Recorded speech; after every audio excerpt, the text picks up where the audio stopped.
Sa mga kaibigan nating lalaki at babae, bata man o matanda, na nakakalbo, nalulugas ang buhok.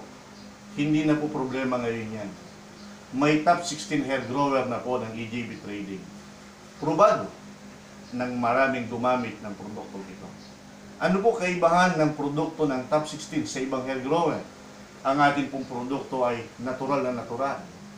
Katunayang natural na natural, wala ito side effect. Sa iba, langis at chemical.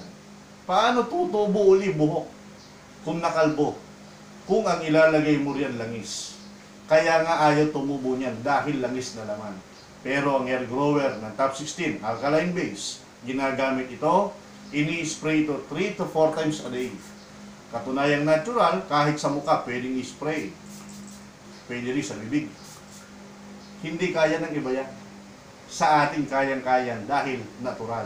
May 4 na variants ng sabon na ginagamit natin na pare-pare sa epekto sa katawan. Sabi nila, pagka daw hereditary cause, hindi na raw tutubuli. Hindi po totoo yun. Sabi nila, pagka kalbo, kalbo na lang. Hindi rin totoo yun.